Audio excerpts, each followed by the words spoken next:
coming up next. March Madness is almost in full swing, and some fans sat down to talk about it. And we find out what the dodgeball tournament raised for Make-A-Wish. All this and more on this edition of Wake Up Warriors.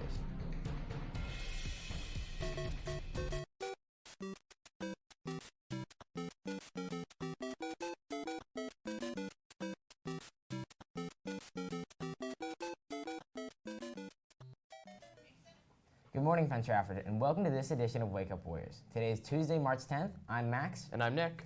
Today is March 10th, or Mario Day. Get it? M-A-R, 1 R. National Mario Day recognizes the iconic character from the popular video game. The character, known today as Mario, first appeared in a 1981 game called Donkey Kong made by Nintendo.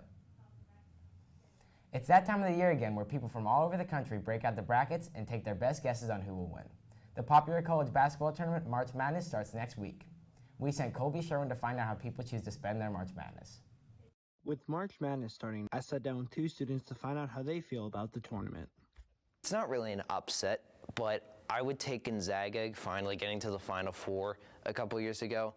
My family lives out in Spokane, Washington, right by Gonzaga's campus, and I've always liked Gonzaga because my grandma's always liked Gonzaga, and seeing them finally reach a Final Four as a mid-major team was a huge step for that program. This year has really shown the parity in college basketball. I mean, anybody could win on any night, doesn't matter who you are.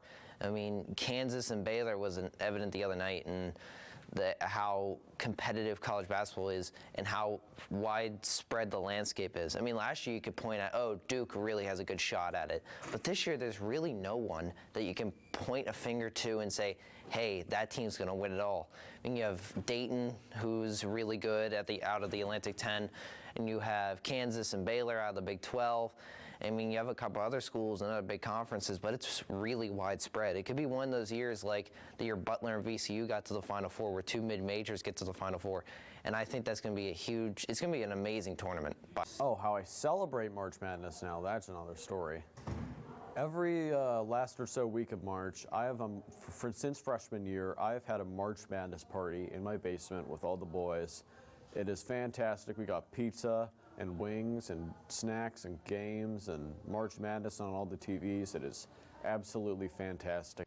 Reporting for PTTV, this has been Colby Sherwin. Volunteers are needed for the fish fry at Colton Hall. The Thursday prep is from 4:30 until 8, and Fridays after school until 10. Please contact Olivia Bankosh if you have any further questions. All are welcome to help out. And now let's send it over to Jordan to learn about the boys' tennis match yesterday. Yesterday afternoon, the boys' tennis team had their first match of the season. Unfortunately, they fell 4-1 against Hollidaysburg High School. Junior Alex Turowski and senior Jordan Spiegel fought back from 5-2 to win the first set. They lost their second in a tiebreaker, but bounced back to win the third set. The boys play again at Hampton on Wednesday. Junior Legion Baseball is back for the 2020 season. Potential players ages 12 to 16 who live in the Penn Trafford School District are eligible. You are not eligible if you turn 17 in the year 2020. Tryouts are scheduled for March 21st and April 4th at 4 p.m. The location for the tryout is to be determined. Register online at www.playptaa.com or contact Steve Frias for more information. On Saturday, volunteers from the high school and program coordinator Debbie Menzies came together to host the K-8 dodgeball tournament, with all proceeds benefiting Make-A-Wish. Here is Menzies with how the event went. Oh, so far I think it's gone very well. We're out of concessions already, and we've still got 2 hours left, so we've had to go out and buy more water for everybody. But it seems like everybody's having a good time, and they're all doing their thing, basically. I just want to say thank you to the whole community. The whole community is actually doing a fantastic job. They all pitched in, they all helped. I could not do this if they weren't here. I have all the high school volunteers come, and they help make it run smoothly, because I couldn't do this by myself. Athletic breakfast will be held in the cafeteria tomorrow morning at 7:25. Please report to your homeroom first before attending the breakfast. The coffee shop students are invited to attend. There will be a Letterman jacket fittings at this time. The cost of the jackets are $134, with the check made payable to Natali Sporting Goods. Sign-ups for the PTHS cheerleading tryouts are open now. If you are interested in trying out for cheerleading, sign up on Family ID by Friday. Tryouts begin April 14th. And tonight in sports, the girls lacrosse team travels to Franklin Regional for their first scrimmage of the season at 6. The boys volleyball team heads to Penn Hills for their scrimmage at 3:30. Good luck to our teams tonight, and be sure to come out and support.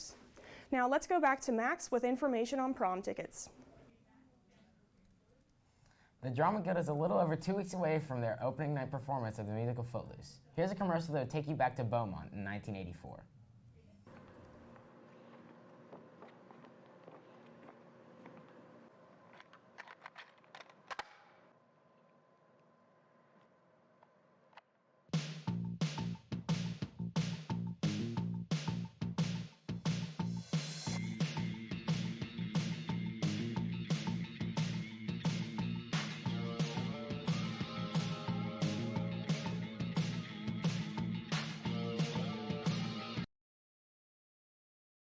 Will be on sale next month.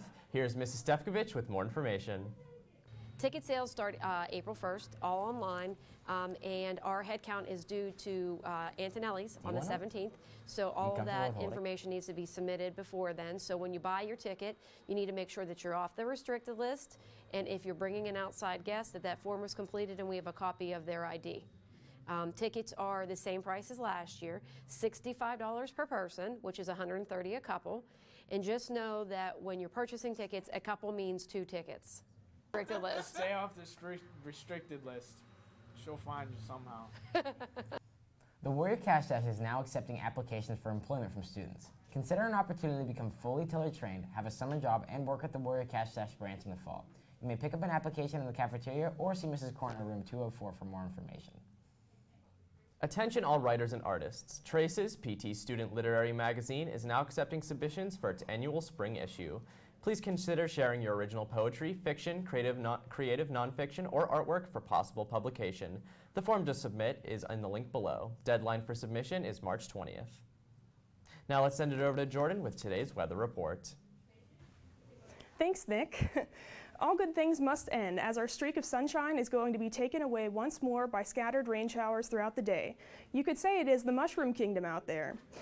The high today will reach a comfortable 58 degrees, but later in the night it will begin to decline once more to the high 30s, which will lead us into a chilly morning. Let's take it back to Nick and Max to close off today's show for us.